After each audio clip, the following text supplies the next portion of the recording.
Hello friend, मैं Rakesh Roshan learn tech to tech channel से। और ये मेरा डेटा स्ट्रक्चर का नेक्स्ट वीडियो है, जिसमें आज जो हम लोग देखेंगे उसका टॉपिक है एसिम्प्टोटिक एनालिसिस ऑफ एल्गोरिदम। मतलब हम किसी भी एल्गोरिदम का एनालिसिस कैसे करेंगे, पर यहां पर हम देखेंगे रन टाइम एनालिसिस। इससे पहले मैंने आपको वीडियो में बताया था कि किसी भी एल्गोरिदम का परफॉर्मेंस हम दो तरीके से देख सकते हैं, एक टाइम कॉम्प्लेक्सिटी और एक स्पेस कॉम्प्लेक्सिटी। तो ये जो है टाइम कॉम्प्लेक्सिटी का नेक्स्ट पार्ट है, जिसमें हम लोग देखेंगे कि कैसे हम किसी एल्गोरिदम के परफॉर्मेंस को टाइम के बेस पे निकाल सकते हैं। तो चलिए इस वीडियो को स्टार्ट करने से पहले जस्ट मैं आपसे रिक्वेस्ट करता हूं कि अगर अभी तक आपने मेरे चैनल को सब्सक्राइब नहीं कर रखा है तो सब्सक्राइब कर लें और बगल में जो बेल उसे जरूर क्लिक करें, जिससे मेरे जितने भी नए वीडियोस हैं उनके नोटिफिकेशन आपको मिलता रहे। तो चलिए स्टार्ट करते हैं।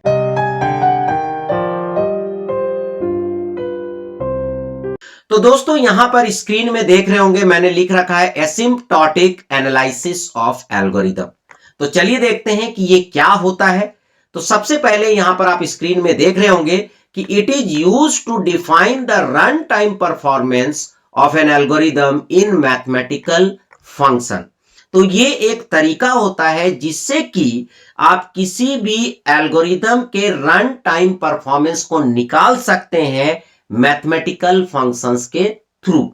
मतलब यहां पर मैथमेटिकल फंक्शंस का यूज करके आप कैसे किसी एल्गोरिदम का रन टाइम परफॉर्मेंस निकाल सकते हैं। तो इसीलिए यहां पर लिखा हुआ है कि it is use to define the run time performance of an algorithm in mathematical function.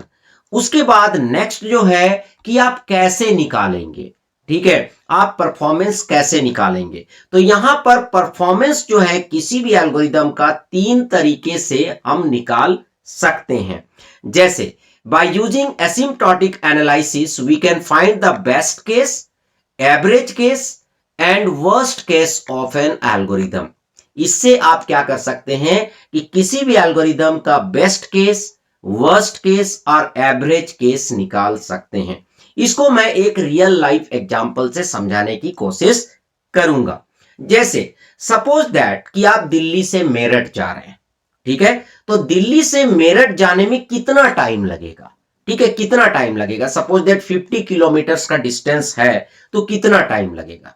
तो हम मान लेते हैं कि अगर पूरा का पूरा रोड खाली है, मतलब कहीं पर भी आपको ब्रेक तक लगाने की जरूरत नहीं है, तो हो सकता है कि आप जो है 40 मिनट्स या 45 मिनट्स में पहुंच जाएंगे। तो ये क्या हो गया, ये आपका बेस्ट केस हुआ। मतलब पूरा का पूरा रोड खाली है। ठीक है, पूरा का पूरा रोड खाली है और आप आराम से चल रहे हैं, आपको कहीं पर भी ब्रेक लगाने की जरूरत नहीं पड़ी। This is the best case. अब आता है वर्स्ट केस। वर्स्ट केस का मतलब यह है कि आप मेरठ जा रहे हैं और आपको पूरा ट्रैफिक मिल रहा है, जितना मैक्सिमम ट्रैफिक हो सकता है वो आपको मिल रहा है। तो आप कितने देर में पहुंचेंगे। ठीक है, तो ये आपका क्या हो गया, वर्स्ट केस हो गया। ठीक है, कि आप अंदाजा लगा लिए कि वर्स्ट से वर्स्ट सिचुएशन में, वर्स्ट से वर्स्ट ट्रैफिक में हम कितनी देर में मेरठ पहुंचेंगे। That is the worst case. और एक हो गया एवरेज केस। मतलब जब नॉर्मल ट्रैफिक है, ठीक है, जैसे दिन में जनरली जो ट्रैफिक होता है नॉर्मल ट्रैफिक है, मतलब ना ज्यादा है ना कम है, तो this is called the average case. अब यहां पर मैं एक एग्जांपल और लेता हूं। ये तो मैंने रियल लाइफ का लिया, अब मैं एक एग्जांपल और लेता हूं। जैसे आप कुछ नंबर को सॉर्ट करने जा रहे हैं। ठीक है, आपको 10 नंबर्स दिए गए और उसे सॉर्ट करना है। ठीक है, सपोज दैट आपको मैंने बोला कि इन 10 नंबर्स को आप सॉर्ट करिए। अब वो 10 नंबर्स ऑलरेडी सॉर्टेड ऑर्डर में है, तो ये क्या हो गया, बेस्ट केस। उसके बाद क्या है कि सपोज दैट मैंने आपको बोला कि नंबर्स को इंक्रीजिंग ऑर्डर में सॉर्ट करना है, पर वो डिक्रीजिंग ऑर्डर में है। मतलब आपको इंक्रीजिंग ऑर्डर में सॉर्ट करना है, पर वो जो नंबर्स दिए हुए हैं वो डिक्रीजिंग ऑर्डर में। This is the worst case. ठीक है, इसको हम लोग क्या बोलते हैं, वर्स्ट केस। कि इंक्रीजिंग ऑर्डर में सॉर्ट करना है और दिया हुआ है डिक्रीजिंग ऑर्डर में, या फिर डिक्रीजिंग ऑर्डर में सॉर्ट करना है, दिया हुआ है इंक्रीजिंग ऑर्डर में। अब उसके बाद जो है नेक्स्ट है एवरेज केस, जहां पर क्या है, मिक्स है। ठीक है, ना ही पूरा इंक्रीजिंग ऑर्डर में है ना ही पूरा डिक्रीजिंग ऑर्डर में, तो इसको हम क्या बोलेंगे, एवरेज केस। तो अब आपको क्लियर हो गया होगा कि बेस्ट केस क्या होता है, वर्स्ट केस क्या होता है और एवरेज केस क्या होता है। तो चलिए अब आगे चलते हैं। तो आगे हम बात करते हैं बेस्ट, एवरेज और वर्स्ट केस के बारे में टेक्निकली। तो यहां पर लिखा हुआ है कि बेस्ट केस क्या है, minimum time required to execute the program. आपको किसी प्रोग्राम को एग्जीक्यूट करने में मिनिमम टाइम क्या लग रहा है, that is your best case. जैसे आपको मेरठ जाने में मिनिमम टाइम क्या लग रहा है, that is the best case. जैसे आपको कुछ नंबर्स दिए हुए हैं और उसको सॉर्ट करने में मिनिमम टाइम क्या लग रहा है, that is the best case.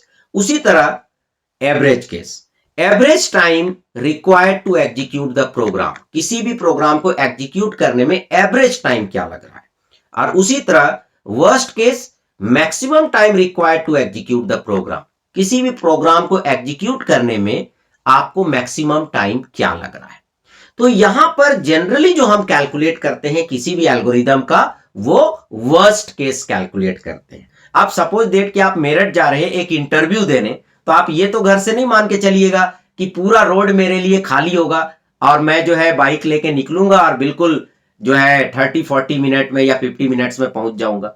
ये तो आप मान के नहीं चलेंगे। आप अगर इंटरव्यू के लिए जा रहे हैं तो क्या करेंगे, आप मैक्सिमम टाइम लेके चलेंगे। मतलब आप वर्स्ट केस लेके चलेंगे कि आज तक का आपका जो भी एक्सपीरियंस होगा मेरठ जाने का, उसको लेके चलेंगे कि मैक्सिमम जितना भी ट्रैफिक रहे हम 2 से 2.5 घंटे में मेरठ पहुंच जाएंगे। तो आप क्या करेंगे, अगर 2 से 2.5 घंटे में पहुंचेंगे तो आप जो है करीब 3 घंटा पहले घर से निकलेंगे। तो this is the worst case. तो उसी तरह हम एल्गोरिदम का भी वर्स्ट केस निकालते हैं, जिससे कि हमें पता चले कि वर्स्ट से वर्स्ट सिचुएशन में ये एल्गोरिदम कैसे परफॉर्म करेगा। अब चलिए देखते हैं कि इनको हम कैसे निकालेंगे। ठीक है, तो यहां पर उसके लिए हम लोग यूज करते हैं एसिम्प्टोटिक नोटेशन। कुछ नोटेशंस होते हैं जो in best case, worst case और एवरेज केस को रिप्रेजेंट करता है। ठीक है, तो यहां पर उसे हम कैसे मैथमेटिकली देखेंगे, तो इसको हम लोग आगे देखते हैं।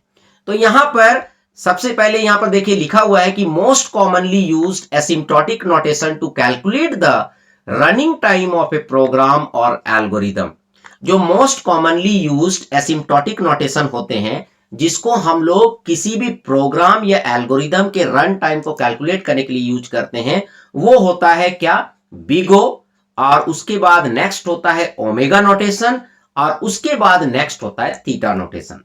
तो इन 3 नोटेशंस को हम लोग यूज करते हैं किसी भी प्रोग्राम या एल्गोरिदम के रन टाइम को रिप्रेजेंट करने के लिए। पर इन तीनों का पर्पस अलग अलग होता है। तो चलिए देखते हैं कि इन तीनों नोटेशन का क्या क्या पर्पस होता है। उसको हम एक ग्राफ से भी आपको समझाएंगे और कुछ मैथमेटिकल इक्वेशंस के थ्रू भी मैं आपको समझाने का कोशिश करूंगा। और ये काफी इंपॉर्टेंट है, चाहे आप बीसीए कर रहे हो, एमसीए कर रहे हो, एमटेक कर रहे हो, चाहे बीटेक कर रहे हो। वहां पर अगर आपका डेटा स्ट्रक्चर सब्जेक्ट है तो आप ये मान के चलिए कि ये सबसे इंपॉर्टेंट टॉपिक है। मतलब इससे एग्जाम में एक ना एक क्वेश्चन जरूर आता। तो चलिए अब हम देखते हैं बिग ओ नोटेशन किसको हम लोग बोलते हैं। तो यहां पर बिग ओ नोटेशन को हम लोग यूज करते हैं वर्स्ट केस को रिप्रेजेंट करने के लिए। तो यहां पर देखिए क्लियरली लिखा हुआ है डिस्क्राइब वर्स्ट केस सिनारियो। यहां पर बिग ओ जो है डिस्क्राइब करता है आपके किसी भी एल्गोरिदम के वर्स्ट केस सिनारियो को। ठीक है, तो यहां पर जनरली जो है हम लोग एल्गोरिदम का वर्स्ट केस ही निकालते हैं। ठीक है, तो उसके बाद यहां पर देखिएगा it represent the upper bound of running time. ठीक है, इसको हम लोग क्यों वर्स्ट केस के लिए यूज करते हैं, क्योंकि यह हमेशा अपर बाउंड बताता है कि रनिंग टाइम का अपर बाउंड क्या है, मतलब मैक्सिमम रनिंग टाइम इस प्रोग्राम का क्या होगा, यह हमेशा बताता है बिग ओ नोटेशन। और वो आप इस ग्राफ के थ्रू समझ सकते हैं। जैसे आप देख रहे हैं कि ये आपका फंक्शन है और इसका जो अपर बाउंड है वो आपका KGN है। ठीक है, FN आपका फंक्शन है और अपर बाउंड आपका KGN है। तो कोई भी एक ऐसा कांस्टेंट है N0 जिसके बाद आप जो भी वैल्यू देंगे N का, हमेशा उस फंक्शन का जो आपका FN है वो हमेशा लेस देन होगा आपका KGN से, जो कि अपर बाउंड है। और इसका इक्वेशन अगर आप देखेंगे तो क्या लिखा हुआ है, big O of GN there exist positive constant k and n0 such that 0 less than equal to fn less than equal to kgn for all n greater than equal to n0। मतलब कोई ना कोई एक ऐसा constant होगा n0, उसके बाद आपका जो फंक्शन का वैल्यू होगा वो हमेशा लेस देन होगा एक पर्टिकुलर अपर बाउंड से। ठीक है, तो ये क्या कर रहा है कि किसी भी एल्गोरिदम का वर्स्ट केस को शो कर रहा है। ठीक है, तो ये जो है आपका अपर बाउंड है और ये आपका फंक्शन है, किसके, आपके प्रोग्राम का फंक्शन। ठीक है, तो इस तरीके से हम बिग ओ नोटेशन को देख सकते हैं। तो इस तरह से आपने देखा कि कैसे बिग ओ नोटेशन जो है अपर बाउंड को रिप्रेजेंट करता है। उसके बाद नेक्स्ट है ओमेगा नोटेशन। तो ओमेगा नोटेशन क्या करता है, डिस्क्राइब बेस्ट केस सिनारियो। ये क्या करता है, बेस्ट केस को डिस्क्राइब करता है। तो यहां पर चूंकि ये बेस्ट केस को डिस्क्राइब करता है, इसलिए यहां पर देखिए लिखा आ रहा है कि it represent the lower bound of running time. ये आपको मिनिमम टाइम बताता है, ये रनिंग टाइम का लोअर बाउंड बताता है कि ये कम से कम इतना रनिंग टाइम तो लेगा ही लेगा आपका प्रोग्राम या फिर आपका एल्गोरिथम। तो यहां पर ग्राफ थोड़ा चेंज हो जाएगा, यहां पर fn ऊपर चला जाएगा और kgn नीचे आ जाएगा, क्योंकि ये आपका लोअर बाउंड है। ठीक है, इससे नीचे fn को आने नहीं देगा। ठीक है, मतलब ये जो प्रोग्राम या जो एल्गोरिदम है उसका जो फंक्शन है fn, उसका वैल्यू चाहे आप n का कोई भी वैल्यू देंगे वो kgn के नीचे नहीं जाएगा, क्योंकि ये इसका लोअर बाउंड हो गया। तो ये क्या रिप्रेजेंट करता है, किसी भी एल्गोरिदम का लोअर बाउंड, कि वो मिनिमम टाइम क्या लेगा। तो इसका मैथमेटिकल इक्वेशन भी कुछ उसी तरह है, there exist positive constant k and n0 such that 0 less than equal to kgn less than equal to fn। ध्यान दीजिएगा बिग ओ में जो fn था वो मिडिल में था, kgn इस तरफ था राइट साइड में, पर अब जो है kgn जो है आपका लेफ्ट साइड में आ गया है, मतलब 0 के बाद मिडिल में आ गया है, और fn आपका राइट साइड में चला गया है। मतलब यहां पर जो kgn रिप्रेजेंट कर रहा है ये लोअर बाउंड को रिप्रेजेंट कर रहा है। मतलब आपके प्रोग्राम का जो रनिंग टाइम का जो परफॉर्मेंस है वो इससे नीचे नहीं जाएगा, कम से कम इतना टाइम तो वो लेगा। तो ये जो है ओमेगा नोटेशन से हम लोग शो कर सकते हैं। उसके बाद नेक्स्ट है थीटा नोटेशन। ठीक है, तो यहां पर आपने अपर बाउंड भी देख लिया, लोअर बाउंड भी देख लिया, अब एक ही चीज बचता है जिसमें लोअर और अपर दोनों बाउंड होंगे। तो यहां पर देखिए लिखा हुआ है कि it represents the lower and upper bound of A running time. ये रनिंग टाइम का लोअर बाउंड भी दिखाता है, अपर बाउंड भी दिखाता है। अब आप ग्राफ को देख के समझ सकते हैं कि ये कितना टाइम ले रहा है। ठीक है, तो यहां पर ऐसा नहीं कि ये बिल्कुल एग्जैक्ट आपको एवरेज टाइम बताएगा, बट ये आपको जो है बता देगा कि ये फंक्शन का लोअर बाउंड ये है और अपर बाउंड ये है, इतना ये आपको क्लियर कर देगा। तो इसका जो ग्राफ है वो कुछ इस तरह से बनेगा, यहां पर आप देख सकते हैं fn जो है वो आपके मिडिल में आ चुका है, ये आपका लोअर बाउंड है और ये आपका अपर बाउंड है। मतलब यहां पर ये ग्राफ ये शो कर रहा है कि आपका जो प्रोग्राम या जो एग्जीक्यूशन का रनिंग टाइम परफॉर्मेंस है वो k1gn से नीचे नहीं आएगा और k2gn से ऊपर नहीं जाएगा। तो ये ग्राफ ये शो करेगा कि आपका जो रनिंग टाइम परफॉर्मेंस है वो किन दो वैल्यूज के बीच में होगा। यहां पर n0 और n का वही मतलब है जो इससे पहले वाले ग्राफ में है। ठीक है, अब उसके बाद इसका अगर मैथमेटिकल इक्वेशन देखें तो क्या है कि there exist a positive constant k1 k2 and n0। यहां पर कांस्टेंट बढ़ गए, वहां पर केवल लोअर या फिर केवल अपर था इसलिए k कांस्टेंट था, पर यहां पर दो कांस्टेंट आ गए k1 और k2, और एक n0 तो ऑलरेडी है, क्योंकि n0 से बड़ा आप जितना नंबर देंगे उसके लिए ये जो है रूल फॉलो हो रहा है, तो वो आपको मैथमेटिकली शो करना पड़ेगा। और उसके बाद यहां पर देखिए लिखा है कि 0 less than equal to k1gn less than equal to fn less than equal to k2gn for all n greater than equal to n0। तो एक तरह से ये क्या कर रहा है कि जो ग्राफ है, ग्राफ को एक मैथमेटिकल फंक्शंस में शो कर रहा है कि आपका जो ये fn है वो k1g1 से बड़ा होगा और k2gn से छोटा होगा।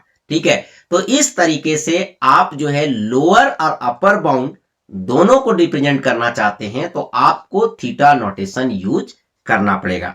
पर मैं यहां पर आपको बता दूं कि किसी भी प्रोग्राम या फिर किसी भी एल्गोरिदम का जब हम रनिंग टाइम परफॉर्मेंस निकालते हैं तो उस केस में हम लोग बिग ओ को यूज करते हैं।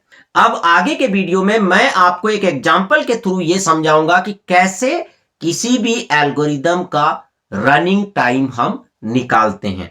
तो वहां पर मैं क्या करूंगा, एक एल्गोरिदम लूंगा और फिर उसका एग्जैक्ट रनिंग टाइम निकालूंगा। तो चलिए फ्रेंड, आई होप कि आपको वीडियो पसंद आया होगा। अच्छा लगा तो लाइक करें, शेयर करें, कमेंट करें, और अगर अभी तक आपने मेरे चैनल को सब्सक्राइब नहीं कर रखा है तो सब्सक्राइब कर लिया और बगल में जो बेल है उसे जरूर क्लिक करें, जिससे मेरे जितने भी नए वीडियोस हैं उनके नोटिफिकेशन आपको मिलता रहे। Thank you and good bye.